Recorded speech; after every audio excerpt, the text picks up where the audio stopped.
কলিজা সিঙ্গারা একটু বেশিই টেস্টি হয় যদি এই রেসিপিতে বানান। তার সাথে থাকছে ঠিকঠাক একটা সিঙ্গারার গোলা, যেটা না হলে কিন্তু সিঙ্গারা ভালো হবে না। আজকে চলুন রেসিপিটা দেখে আসি। প্রথমে কলিজা দিয়ে পুর বানিয়ে নেব। চুলায় একটা প্যান বসিয়ে 1/4 কাপ রান্নার তেল দিয়ে দিলাম। 1 টেবিল চামচ দিচ্ছি পাঁচফোড়ন, আর এখানে 2 থেকে 3টার মতো পেঁয়াজ কুচি দিয়েছি। তেলের সাথে আর পাঁচফোড়নের সাথে পেঁয়াজটা একটু লাল করে ভেজে নেব। ভাজা হয়ে আসলে 2 চা চামচ আদা ও রসুন বাটা দিয়ে দিচ্ছি। আদা ও রসুনটা একটু ভেজে নিচ্ছি যাতে কাঁচা গন্ধটা চলে যায়। তারপর এখানে 1/4 চা চামচ দিচ্ছি হলুদের গুঁড়া, 1 চা চামচ দিচ্ছি মরিচের গুঁড়া ও 1/2 চা চামচ জিরার গুঁড়া। মশলা ভালোভাবে মিশিয়ে নিব।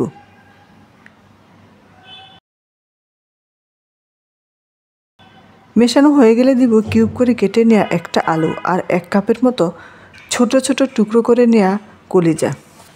স্বাদ মতো দিচ্ছি লবণ। কলিজাটা আমি আগে থেকে গরম পানিতে ফুটিয়ে ছোট ছোট টুকরো করে কেটে নিয়েছি। সব কিছু ভালোভাবে মিশিয়ে কষিয়ে নিব 5 মিনিট।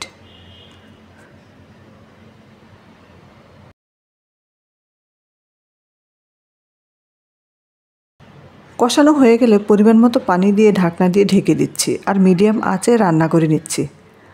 কলিজা যেহেতু আগে থেকে ভাপে দেয়া আর আমি ছোট টুকরো করে কেটে নিয়েছি, এজন্য সিদ্ধ হতে খুব বেশি সময় লাগবে না। আমাদের কলিজার পুরটা রান্না হয়ে গিয়েছে।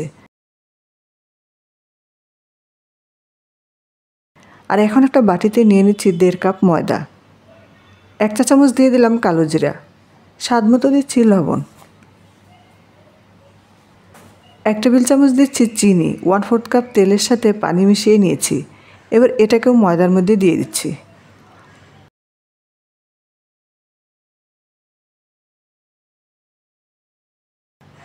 অল্প অল্প করে কুসুম গরম পানি দিয়ে একটা সফট ডো বানিয়ে নিব।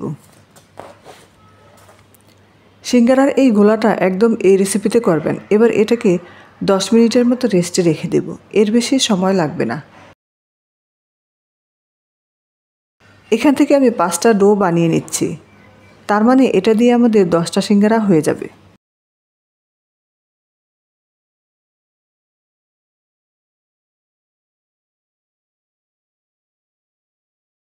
একটা লম্বা রুটি বানিয়ে নিয়ে মাছ বরাবর এভাবে করে কেটে নিয়েছি। এবার মাঝখানে কিছুটা পুর দিয়ে সাইড থেকে পানি দিয়ে চারপাশ থেকে চেপে চেপে দিচ্ছি।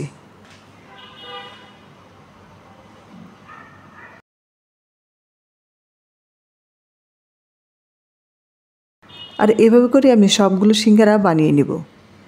সিঙ্গারার গোলাতে তেলটা একটু বেশি দিলে গোলাটা পারফেক্ট হয়, সেই সাথে সিঙ্গারাও ভালো হয়। এইভাবে বানিয়ে চাইলে কিন্তু জিব্লক ব্যাগে ভরে ডিপ ফ্রিজে সংরক্ষণ করতে পারেন। তবে আমি আজকে এটাকে ভেজে শেয়ার করব। প্রথমে কিন্তু তেলটা গরম করে সিঙ্গারা ছাড়িনি, মিডিয়াম আঁচে তেল গরম করে তারপর সিঙ্গারাগুলো ছেড়েছিলাম। আর এখন দারুণ একটা কালার চলে এসেছে। ভেজে নেওয়ার পর উপরের স্কিনটা কিন্তু দারুণ হয়েছে। আপনি যদি গরম তেলে সিঙ্গারাটা ভাজেন তাহলে কিন্তু উপরটা এরকম মসৃণ হবে না। প্রথমে কুসুম গরম তেলে সিঙ্গারা ছাড়তে হবে। এখন এই সিঙ্গারাটা গরম গরম পরিবেশন করলে খেতে দারুণ মজা হবে। আর ঠিকঠাক একটা গোলার কারণে আজকের সিঙ্গারাটা দারুণ হয়েছে। যারা এতক্ষণ সাথে ছিলেন সবাইকে আবারও ধন্যবাদ জানাচ্ছি। সবাই ভালো থাকবেন, সুস্থ থাকবেন। আল্লাহ হাফেজ।